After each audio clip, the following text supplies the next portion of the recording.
So there seems to be a paradox.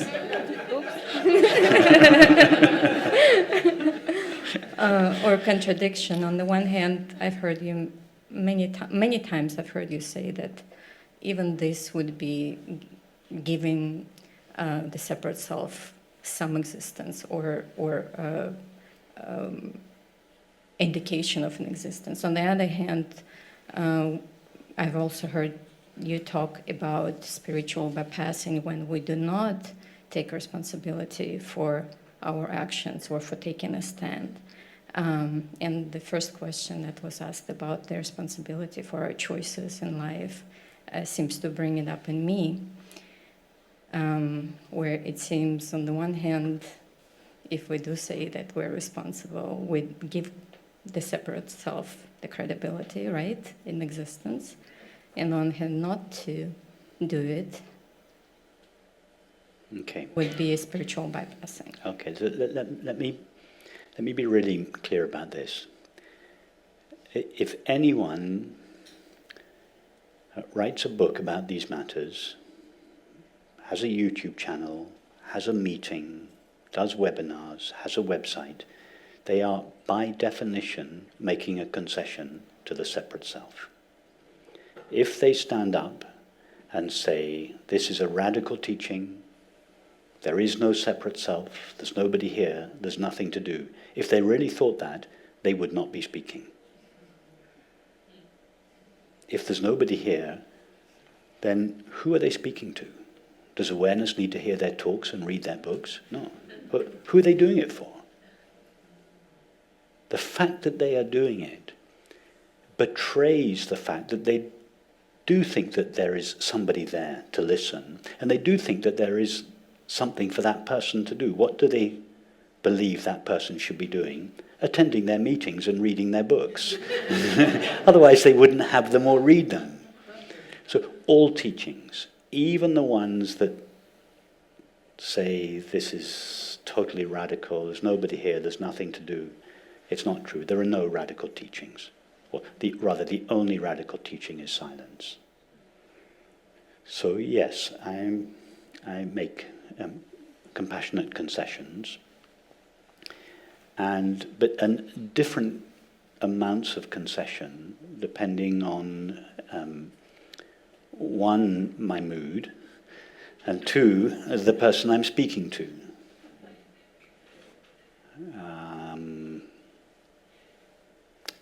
Who was the nice man yesterday? Couldn't decide where to live. Was it Carlos? Are you there, Carlos? I was a little fierce with Carlos. I hope softly, but I was pretty firm with him yesterday. Very direct. I felt a lot of love and affection for him. I felt I kind of understood him. I thought, I know your predicament. And so I felt this close affinity with him, and that gave me the confidence to be very bold with him. But it was very bold. I wouldn't, and so that was my mood. I was just feeling strong and direct. Didn't want to compromise. I just wanted to give him the just clean, clear, straight. Where if somebody else had asked the same question at a different time, and if they'd been a different person, I may have been less direct and softer. It wouldn't have been less true, but there would have been some intuitive feeling in me. No, don't be too radical. They'll just leave. It'll be counterproductive. It won't help them. It'll just make their predicament worse. I intuitively felt that Carlos was strong enough to take. And that, but as I said, so with another person, I would have. It's not. I don't work it out. It's spontaneous and intuitive. But another person would have the same question would have elicited a different answer. So, and that's very important about the non-dual, the expression of the non-dual understanding, is that I feel strongly that it needs to be tailored in the moment to each person, and that. One of the hallmarks of a genuine teaching is a teaching that is not principled, that doesn't always say the same thing in response to all the different questions, but tailors the understanding sensitively, uniquely, question by question, and therefore might seem to contradict itself. If you compare what was said to one person yesterday and another person this morning, they may appear to say the opposite things. No, they're not the opposite thing, because they come from the same understanding, but they're tailored uniquely to the two different situations. And a teaching that always says that the same thing, there's nobody here, there's nothing to do, in response to all questions, or ask yourself the question, who am I, or where do your thoughts come from? That's a mechanical answer. It's a beautiful answer. There's nobody here, there's nothing to do is a beautiful answer when it's exactly the right answer on those rare occasions when it's appropriate. Ask yourself the question, who, somebody raises a question, I feel upset about this, so who is the one that is upset? It's the classic self-inquiry. That's fine, that's a good answer occasionally. But just to use that as a mechanical technique betrays, for me, either of those two answers, used mechanically. And you can tell whether it's mechanical because they're the answers that are given to every question. To me, that betrays that the teaching is not coming from the right place. It says the right things, but it's not coming from the right place. And because it's not coming from the right place, it's not really the non-dual teaching. It appears to be, but it's coming from the memory, it's coming from the past.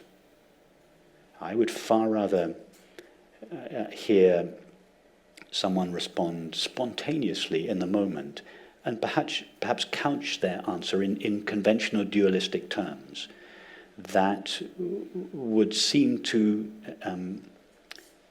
credit the ego with its own existence, that would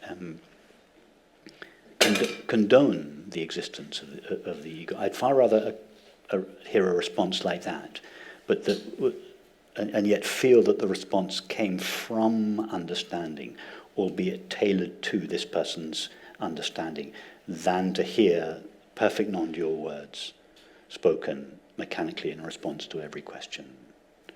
So that's why you will sometimes hear contradictions. That's why sometimes I will not give the ego any wiggle room at all. I just undermine it. And like I did last night with Carl Aspen, and other times I might seem to be far more tolerant of it, very gentle with it, very, very soft and accommodating.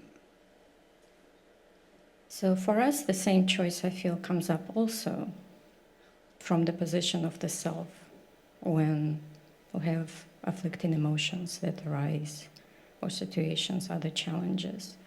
So I feel in my experience, I also have to make a choice. That's right. Whether I take the approach to say a firm no. Yeah, you're absolutely right. So any sort of guidance for us to follow? It has to be spontaneous. Just so you a feeling of jealousy arises. You're either going to be tough with yourself. On whose behalf does the jealousy arise? It arises on behalf of me. Who is this me? Can I find this jealous self? You go inside. Do you find a jealous self if you go inside? No. You find feelings and the space of awareness. But you never find a jealous self in between the space of awareness and the jealous feeling. So that's being very clinical. You just undermine the feeling at its origin. Or you might take the Tantric approach. You feel yourself as the open, empty, loving space of awareness, and you might welcome the feeling, embrace it, kiss the toad. So one would appear to undermine the separate self at the heart of the feeling, the other would embrace it. Which to take, that's for you to know. You have to experiment with that. In practice, I would recommend at different times applying both approaches, because they're both very effective and they work. You can't apply them at the same time, but I would recommend you use both approaches in your life.